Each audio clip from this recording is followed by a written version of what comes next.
everybody. I think I know everybody here, but just in case somebody doesn't know me, obviously I'm Barb Bates, and I am the wife of a wonderful husband, Bill, who I love journeying through life with, and the mother of 3 awesome sons that are all here, Aaron, Brad, and Steve. So proud. This mama couldn't be prouder of all 3 of you and the young men that you've grown up to be. I'm also the stepmom to a beautiful daughter that I love, Renee. She lives in Honesdale, Pennsylvania. I am a mother-in-law to 2 and almost 3, yay, yay, beautiful daughter-in-laws, Katrina and Becca and Ellie. And right now, I'm the grandma to 4, and guess what? There's a 5th one coming. Aaron and Katrina, woo! Grandma, so that's who I am in a nutshell. And tonight I stand before you, a little fear and trembling, because speaking in public isn't really my favorite thing, but I learned early in my Christian life that if I was given an opportunity to say something for the Lord, that I ought to take it or do something for him. Kind of a funny thing, it was when I was still in college, the first pastor I had, he found out that I played the piano a little bit. So one Wednesday night, they didn't have any piano player, and he said, "Barbara, you can do that, can't you?" I said, "No, I can't." And he literally rebuked me right then and there. He said, "You can't do it for the Lord? Come on." So I got up there and I played the piano as best I could, and it was pretty disastrous. But anyway, from that moment on, if I've been given an opportunity to do something or say something for the Lord, I take it, because really, you know, my life has been lived, whatever I do heartily for God and not unto man. So that's where I'm at tonight. I'm a little scared, but I'm really happy to be able to share.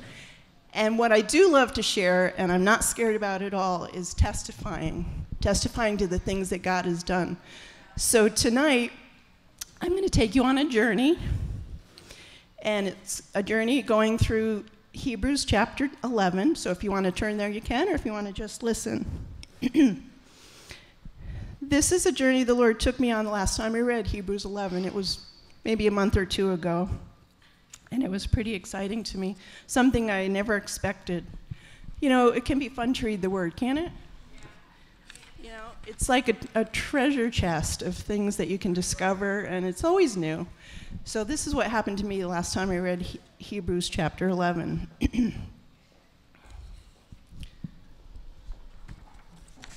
So we know it as our Heroes of Faith chapter, right? Okay. So I started reading just like I normally do. Let me hear what the heroes of my faith have done.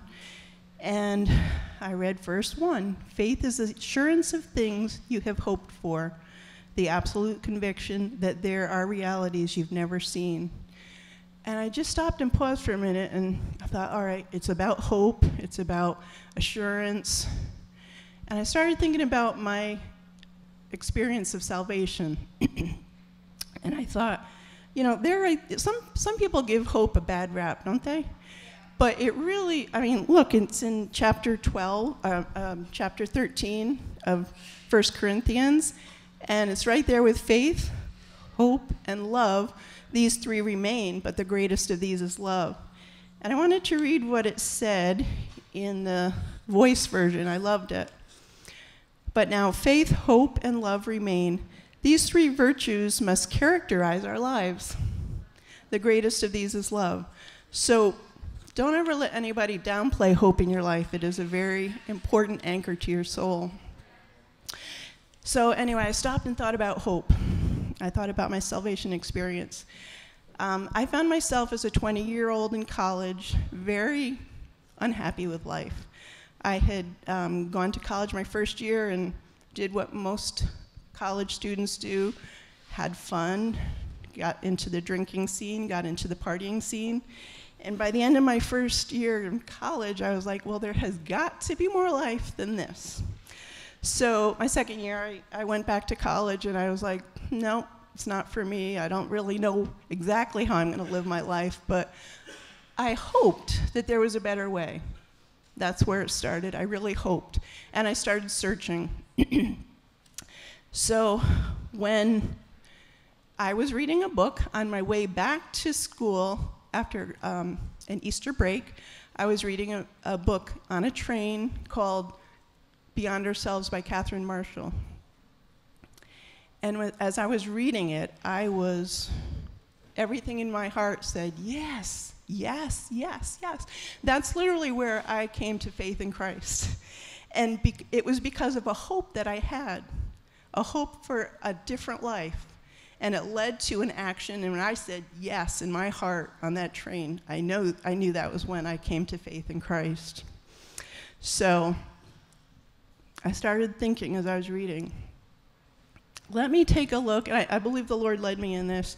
Let me take a look through this chapter and see what it is, what are the nuggets in each one of these verses that led the heroes of faith to be included.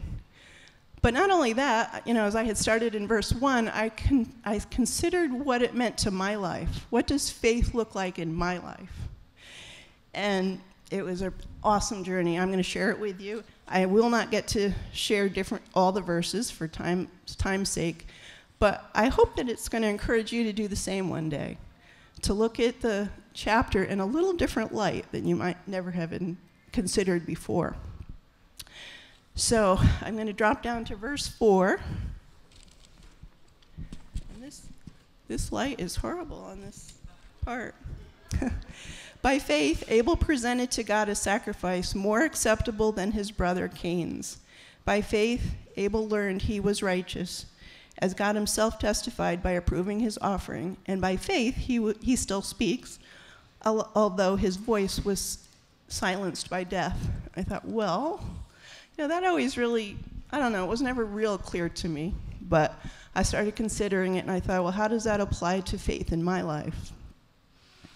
And I thought, well, Abel presented a gift to God. What does faith look like in my life? And I thought of, well, I beseech you therefore, brethren, by the mercies of God, that you present your bodies a holy and living sacrifice to God, which is your perfect and reasonable service. And I thought, well, gee, I've done that all my Christian life. I've presented myself before the Lord. And I thought of the verse that talks about us continually offering him a sacrifice of praise. There's a sacrifice. I thought, well, I've been doing that too. I have been walking by faith like Abel was. In verse 15 of chapter 13, it says, through Jesus, then, let us keep offering to God our own sacrifice, the praise of lips that confess his name without ceasing. So there's another clear path to walking by faith, continually offering sacrifices of praise to him. So then it started getting real excited. I said, well, I'm going to look in each verse and really dig for the principle or the concept of faith that is there that I can apply or have applied to my life. So we're going to go to verse 5 now. Verse 5 says, by faith Enoch was carried up into heavens so that he did not see death. No one could find him because God had taken him. Before he was taken up, it was said of him that he had pleased God. Without faith, no one can please God because the one coming to God must believe he exists, and he rewards those who come seeking.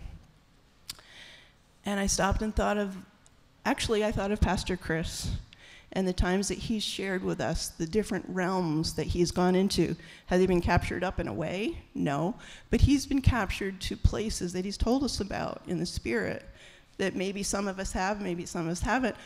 I haven't gone to that degree. I have gotten lost in my praise to him and kind of slipped semi into another state, but never fully. But there it is. By faith, we can do that. We can enter realms of glory that are for all of us to enjoy. In verse 7, it says, by faith Noah respected God's warning regarding the flood, the likes of which no one had never ever seen, and built an ark that saved his family. In this, he condemned the world and inherited the righteousness that comes by faith.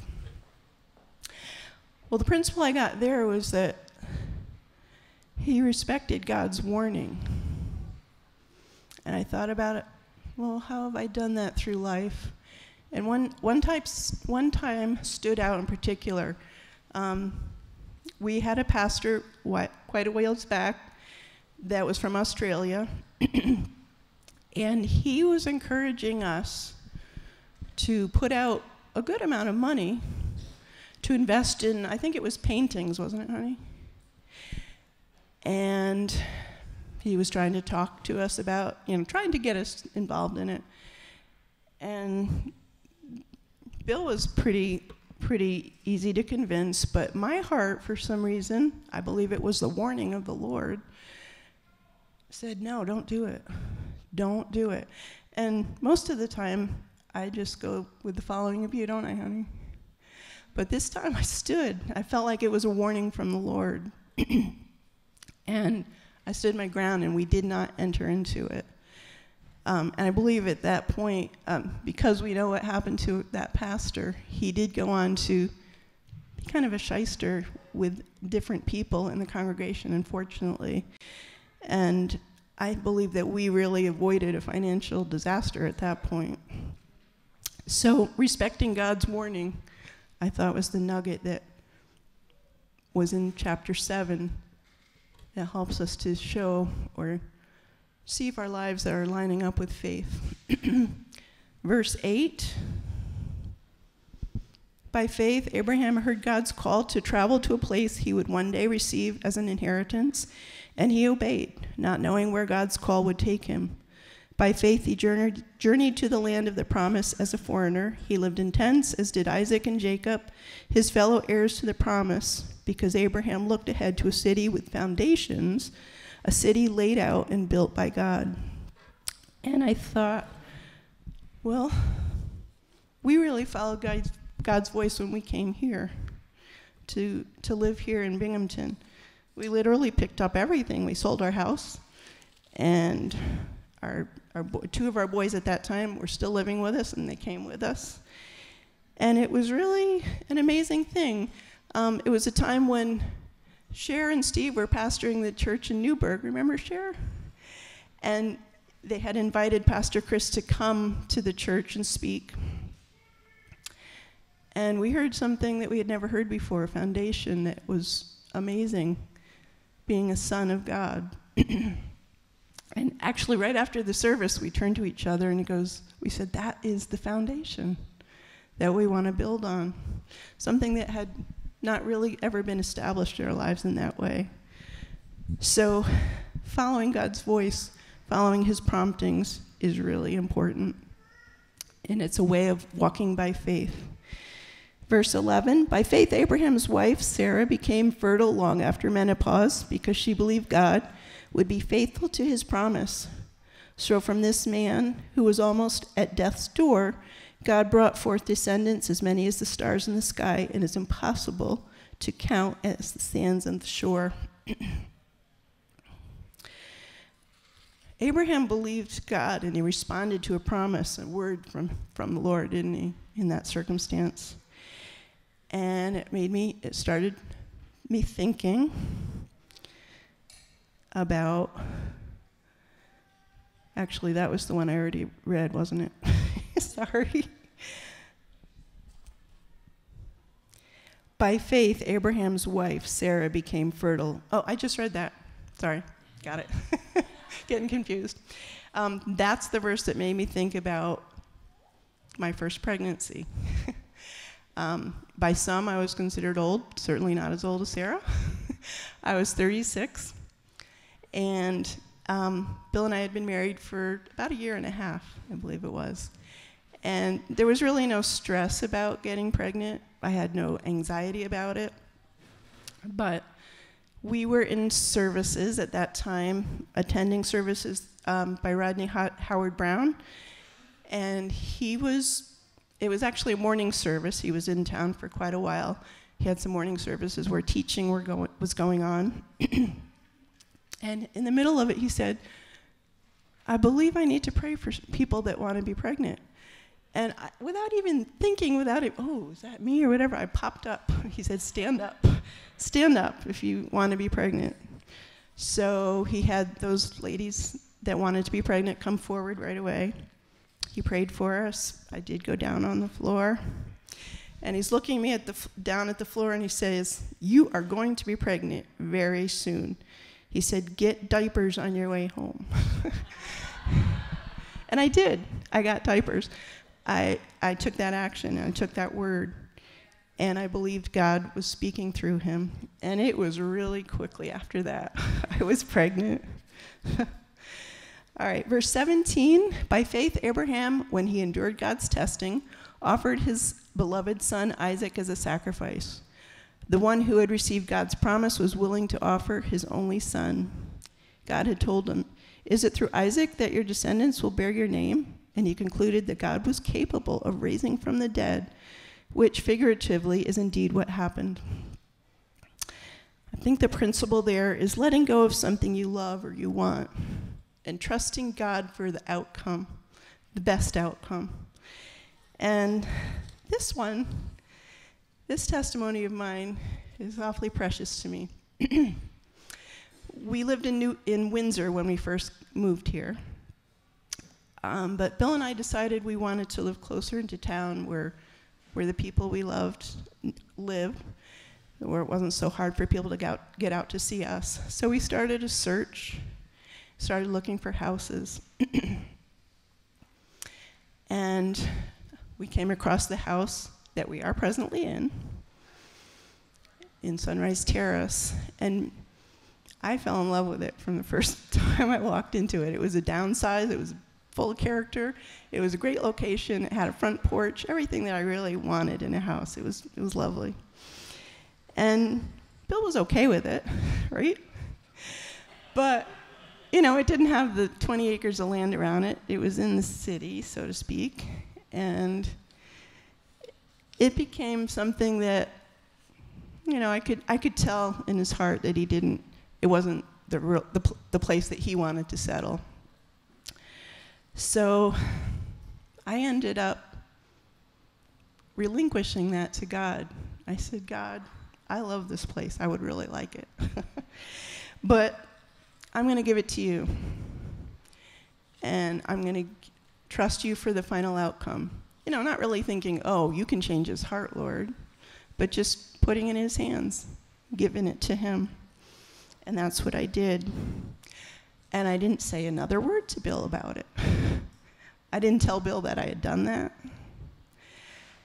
And one night, Bill said to me, "Honey, all our married life you have favored me. This time I want to favor you. I know you want this house. Let's buy this house." It was so precious because he was given a lot, given up his dreams for what he would want. But it was the letting go of something that I really wanted, not knowing what the outcome would be, but trusting God with it. That was a way of walking by faith. Verse 20. By faith, Isaac spoke blessings upon his sons, Jacob and Esau, concerning things yet to come. And when I read this, I thought of my husband, Bill, and how faithfully he prayed blessings over our three sons throughout our life, especially praying for them to have godly women to marry. And wow, we are so blessed by the young people that the Lord has led our sons to marry. We're so thankful. But it was speaking the blessing over them, speaking things to come. He would pray. I pray for godly wives. I pray for wives that have hearts after you. I pray for the completer that God sees fit for each one. So you walk by faith by speaking blessings over things to come. Verse 23.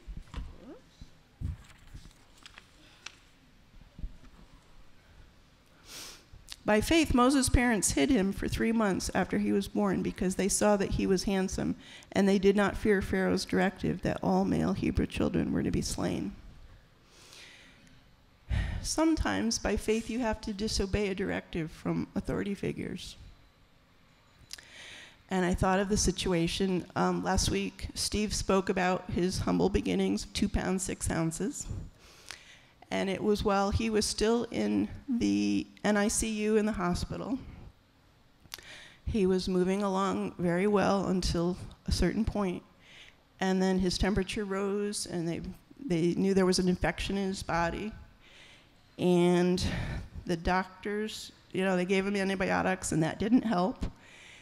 And the doctor was telling us, we need to give your son a transfusion, a blood transfusion. So here's an authority figure in our life saying, this is what you ought to do. But Bill and I didn't think that way. And that's a scary one, isn't it? To stand against what an authority figure, especially in the health field, says. But we really felt strongly from the Lord to stand and not allow that to happen. So we told the doctor no. And I believe it was over the weekend, another doctor came in. They were watching him carefully. Within a 24-hour period, no, it was before the tide turned, but this next doctor on call or in charge of him at that point said, you know what, you don't really have to be that concerned. I mean, yes, there's a concern, but it's not a life or death concern, and your decision is a wise one. So within hours from that, the tide turned, and he was fine from there on. I don't know. I believe it was the hand of the Lord that moved upon him and took care of him at that point. So I'm going to stop there. But I hope it's encouraged you to do something like I've done. I had an awesome journey going through this. And I said, you know what? I've been walking by faith all along. I haven't done these amazing things that these heroes of faith have done, but the principles that stand in these verses, they're a solid part of my life. So next time you're in Hebrews, chapter 11, take a journey. I encourage you. God bless you.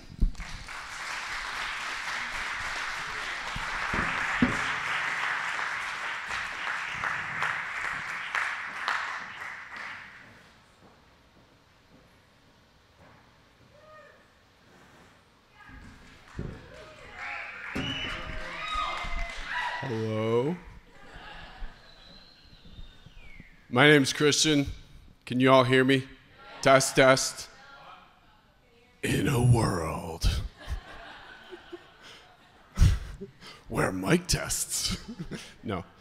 So my name's Christian Racine. I think everybody here knows me. I'm pretty sure nobody doesn't know me, except for Keith, Pastor Keith.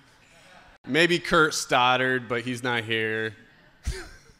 So that's my beautiful wife right back there, Patricia.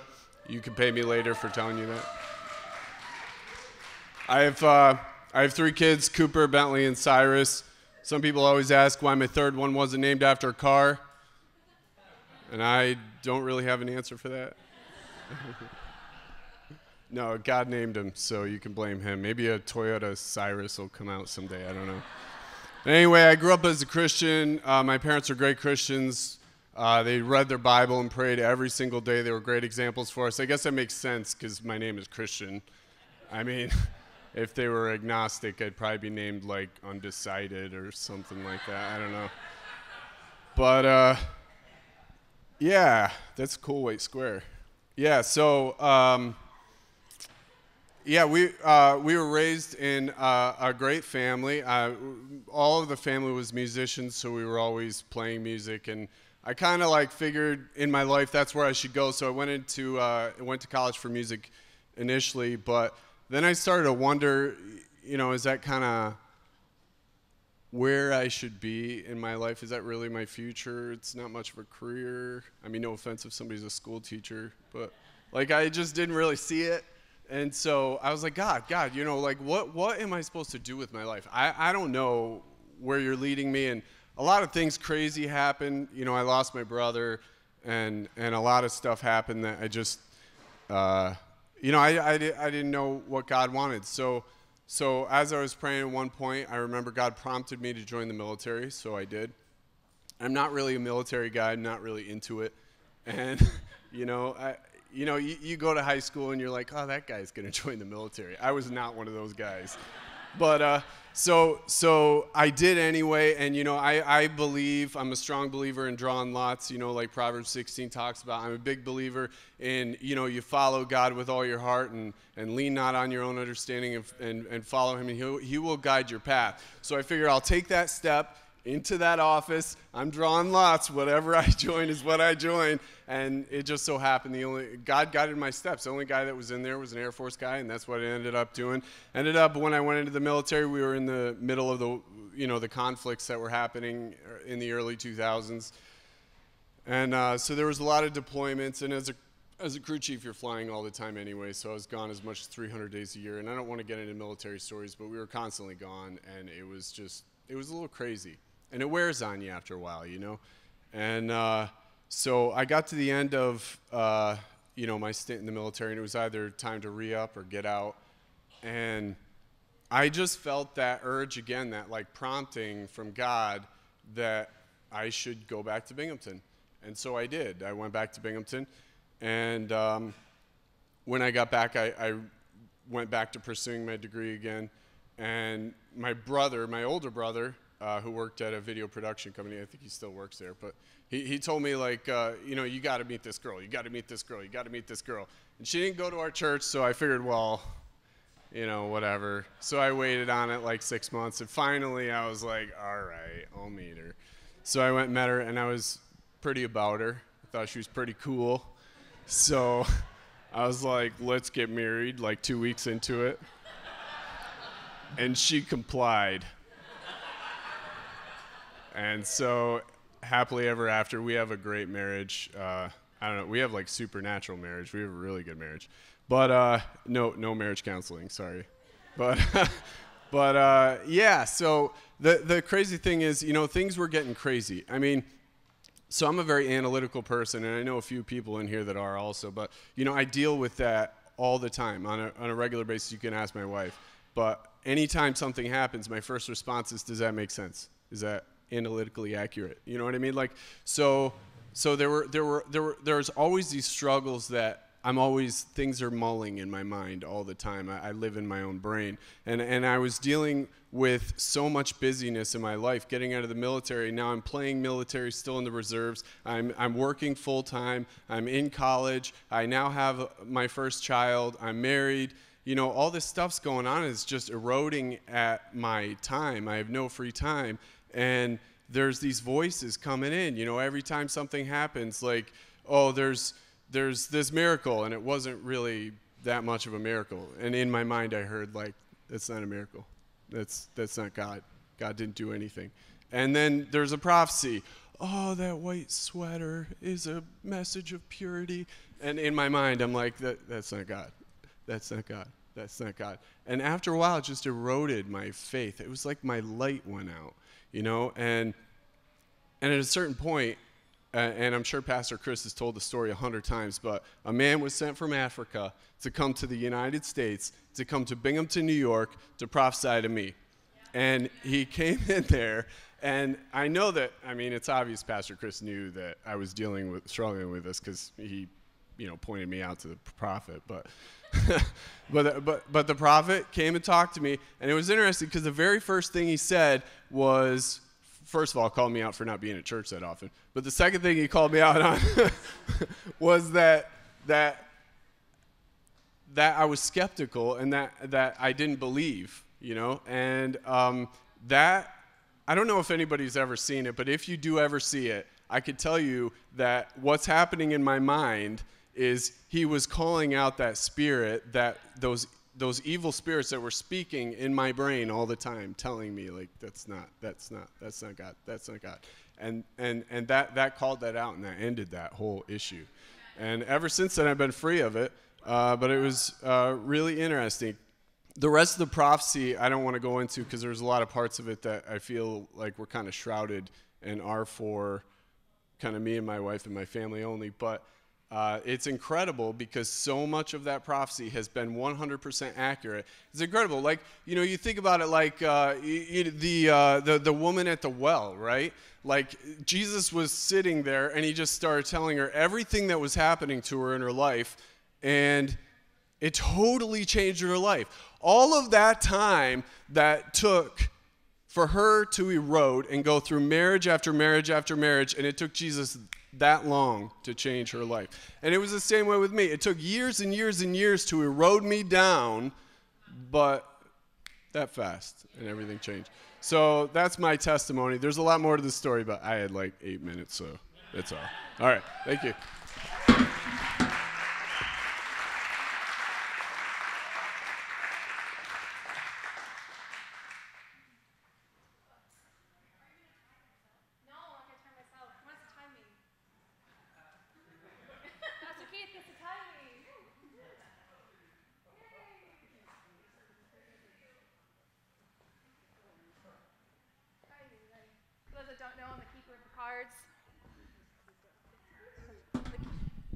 I'm the keeper of the time cards. Pastor Chris, in the very beginning of all these cafe nights, dubbed me the Gestapo. Thanks, Steve. Thanks.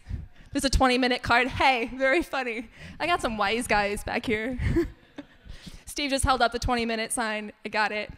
7:22. I got it. Steve last week blew his time by 10 minutes. I mean blew over, like cascaded, dominated with a bulldozer, forget you, I got no time, I got all the time in the world. The Spirit blew over. That's what he likes to say. Anyway, it's been fun because I get yelled at all the time, like, oh my gosh, 10 minutes is up. I don't have 10 minutes, I got more than that. Well, now I feel your pain, and I feel like I'm going to vomit. This is going to be great. All right, well, for those of you that don't know me, I'm Emily O'Reilly. I feel like I'm in a comedy club with these blue lights in my face. It's really unfortunate that I'm really not funny. But thanks. I appreciate that pity laugh. So just a brief story about me. I mean, you see me running around. I'm mainly the one behind the scenes with my husband, who's right now behind the camera. So that's kind of where I live my life lately. Actually, it's kind of a story of my life in a way.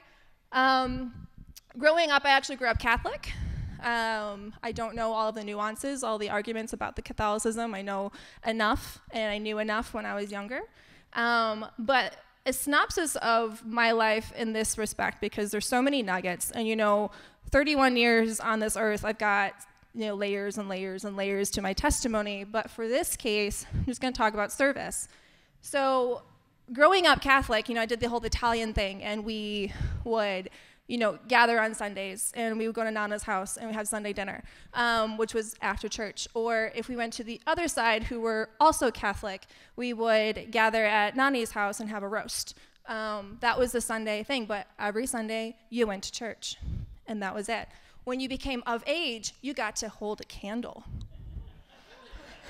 You got to be part of the serving crew and hold a candle. And so that would be like, there's 2 candles, in the front, and that, goes right behind the cross. And that was, right before the person would hold the gospels. And that was, right in front of the priest. And, and so you kind of worked your way up that way. But my entire life, which I didn't realize up until, basically this week, has been a life of service, serving the church. And then even when I wasn't serving, I dragged my tail to church, which at 10 years old is unthinkable, but I lived in Oswego, which was like a no man's town, didn't really care. At 5 years old, you could go down the block and you'd be completely safe and completely fine. So at 10 years old, I would walk 8 blocks to church, because that's what we did. Sunday mornings, you went to church. I served at midnight mass, and that was me growing up until I was about a teenager, and I wore more black than I do now. I went through, and I don't mean this in a cursing way, I went through hell, and once I turned 13.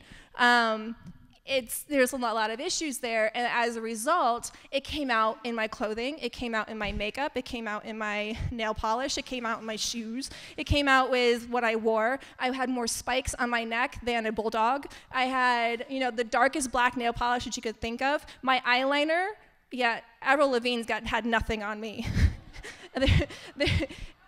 I mean, yes, I'm funny. So, and that was me. So everything that was screaming on the inside came out on the outside, but I still went to church. So it was this funny thing in me. And I did everything in church. I cleaned toilets. I dressed up as a clown. I kid you not. I've got pictures somewhere.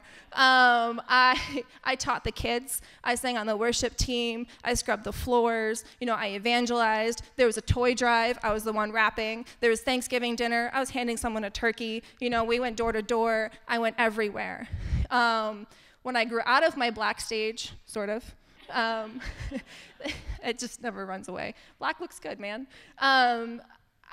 Instead of going right to college out of high school, I went on a almost two-year missions trip around the country and became a homeland missionary and taught the gospel through skit drama.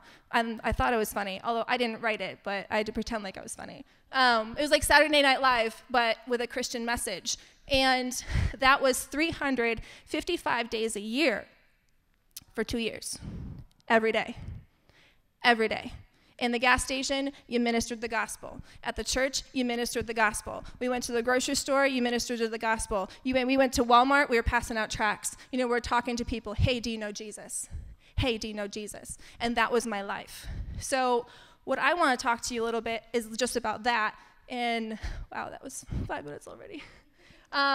This time, man, up here, I don't know what it does, but this is going to be fun. So what I want to tell you is, speak to you is a little bit about your excellence. And I want to speak to you about excellence in your service, excellence at home, excellence in the church. When you're doing what you're doing, are you doing it with excellence? Ecclesiastes 9:10, whatever your hands find to do it with all of your might, all of it. There is no half-heartedness here. There shouldn't be, especially in the church. 1 Corinthians 10:31, so whether you eat or drink, whatever you do it all for the glory of God. You might think you're sitting there serving someone a cup of coffee. You might think you're scrubbing a toilet. You might think you're cleaning up a diaper, of someone else's kid. You might think you're just teaching someone a Bible verse. But you do it with all of your might because it gives glory to God, because you have no idea what kind of seeds you are sowing in that action. So, if you were here a couple of Sundays ago, you'll recognize the passage that I'm going to read out of Luke 19. The passage intrigued me because I've actually realized I've never read the entire book of Luke. And I really didn't realize that Matthew 25 was mirrored in Luke 19. So that was fun for me. So I found a couple differences, between Matthew and Luke. In Matthew, it's a rich man. He gives money to 3 men, and each according to their own measure. So that was something important to me. So for the sake of this right here, I'm just going to call them Larry, Curly, and Mo, because I don't want to call them the one with 10, the one with 5, the one with 1, because they're different in each passage. So we've got Larry, Curly, and Mo.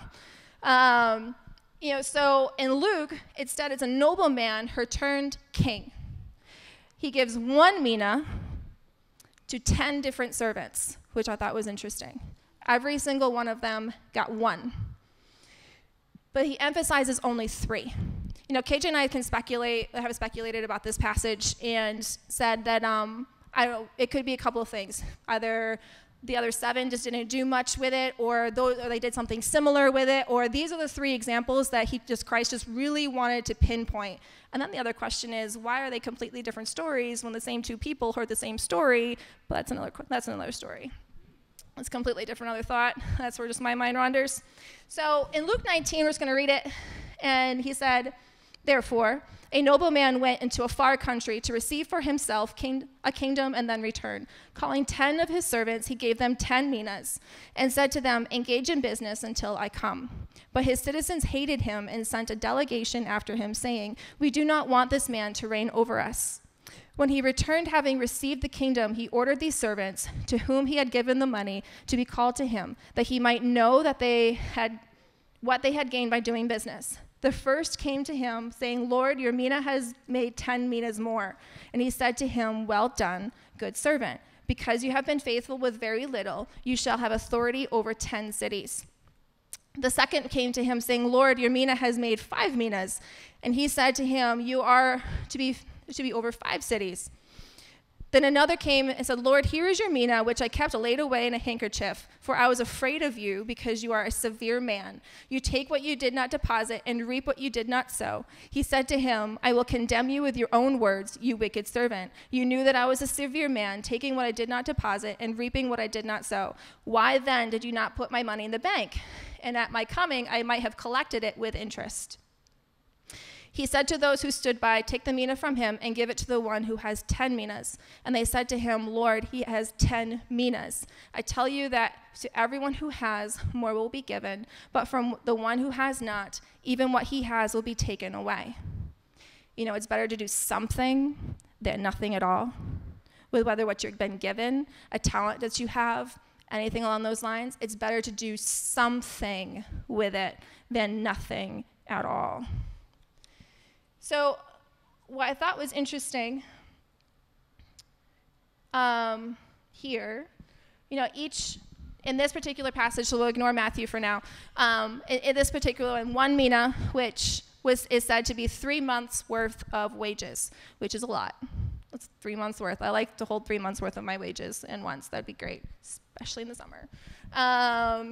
You know, and so one guy multiplied it by 10. He got busy. He got really busy. So the second guy, he multiplied it to another 5. He still was busy. But then the last guy didn't do jack. Nothing.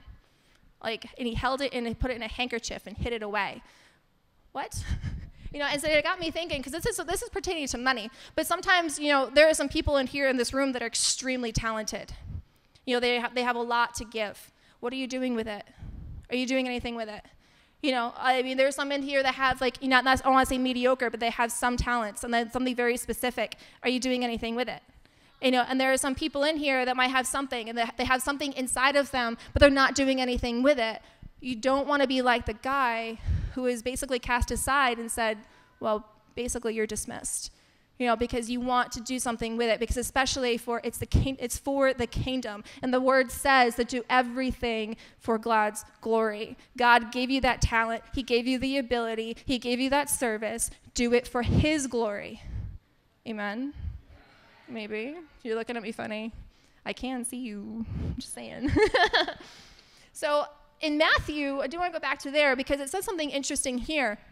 So if you're taking notes, and it says in verse 25, 21, it's pertaining to the two guys, Larry and Curly, who actually did something with their minas, did something with their talents. He says, well done, good and faithful servant. You have been faithful over a little. I will set you over much. Enter into the joy of your master. How many know that when you do a good work for God, there is joy that comes on you? There is joy because you get praised for it. I mean, Steve rocks out that guitar, and it basically sounds like a CD. We're like, how did you do that? There's joy in that. He's talent and he's using it, So we don't actually know what happened to the other 7 servants. I'd like to know. I mean, it's kind of curious to me, but that's neither here nor there at this point, I guess. So in Luke 16:10, one who is faithful with very little is also going to be faithful with much, and one who is dishonest with very little is also dishonest in much. That one guy who held the 1 mina, the one guy who held the 1 talent, he was dishonest with it. He didn't do what he was supposed to. God gave him commandment. You want to mirror it, remember a couple weeks ago? It gets mirrored with the spiritual, the natural and the spiritual.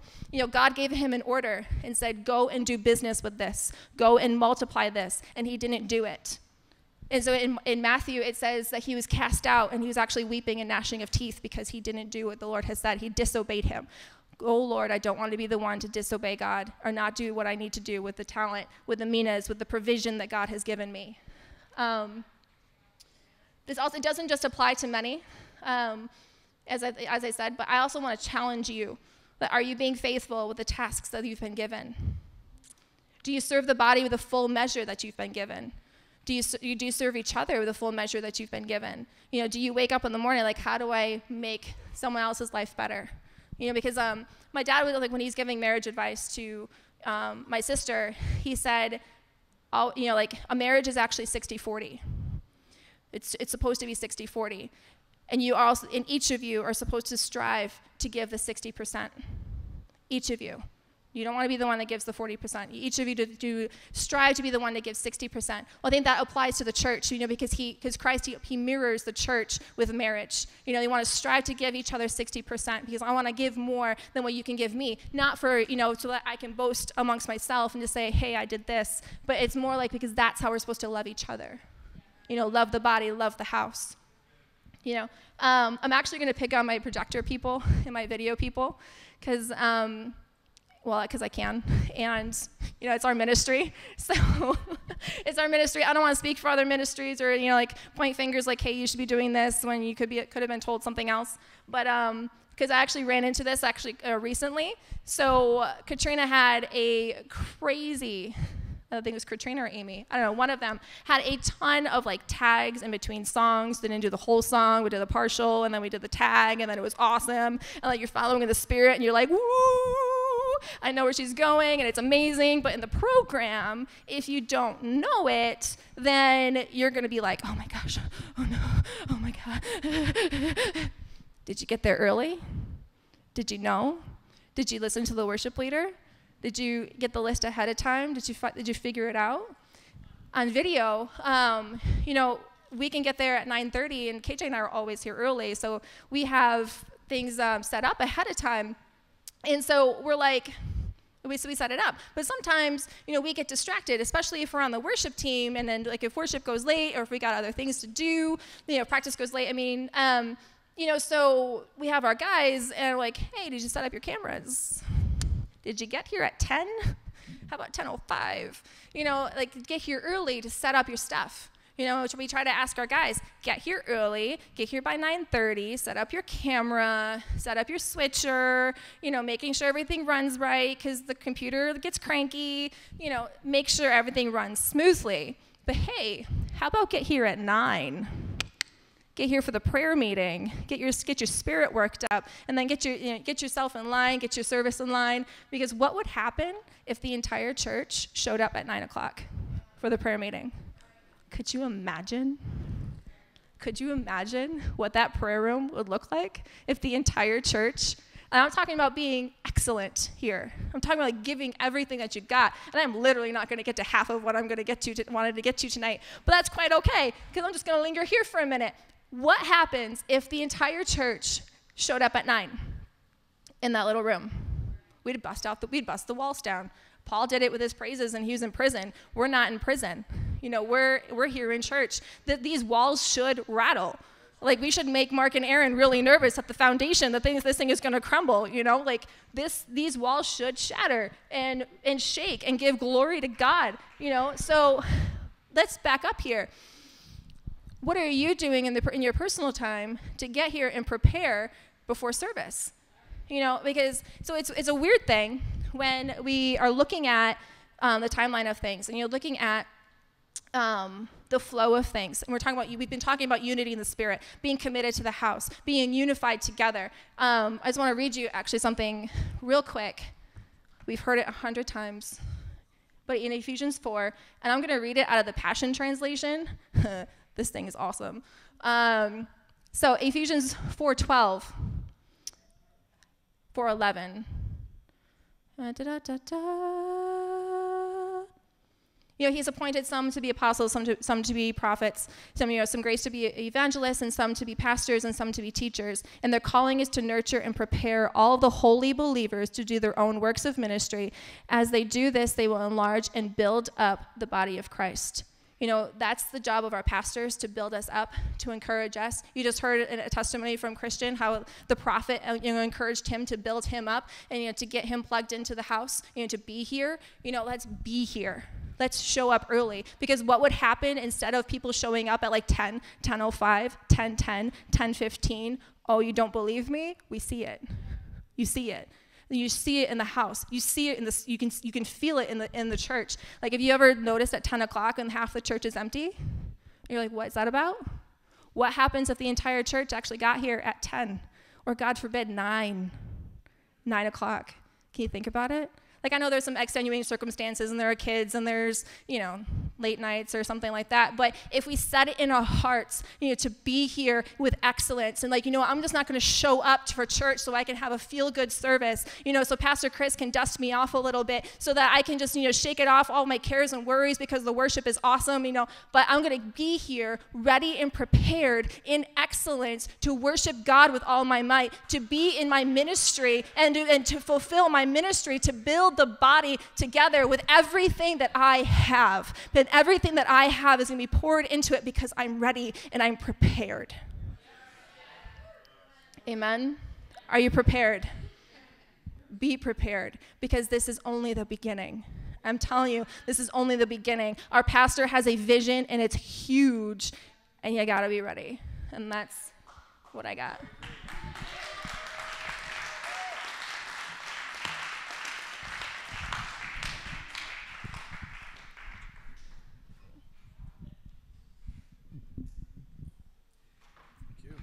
I didn't even need to give her the time's up. She did great. Praise God. Well, just some great things we heard tonight. First off, just want to say a special thank you to the Greenbergs who hosted the dinner, and Tariana who helped prepare it. Appreciate you guys. Thank you so much. Just a recap of things, what Barbara was saying. One of the first things she says, don't pass up the opportunities that you have in the Lord. That's a good word. When God gives you an opportunity, don't pass it by.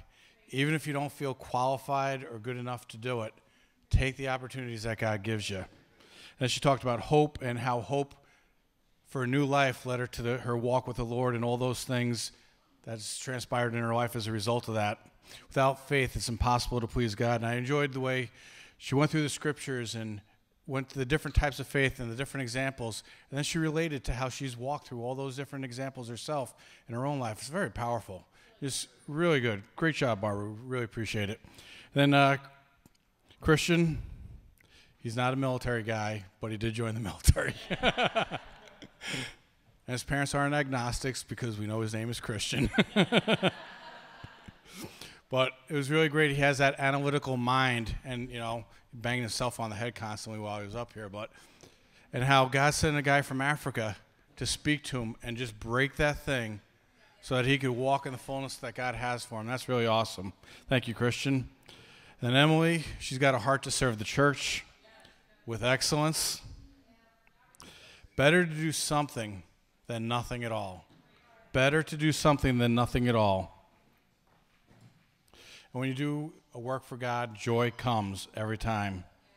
I like that one thing she says, think about it, how can I make someone else's life better? Wow. Powerful, whether you're in the church or outside the church, your community, your workplace, how can I make someone's life better? I want to talk about opening up a door for the Lord. And prepare yourself to serve.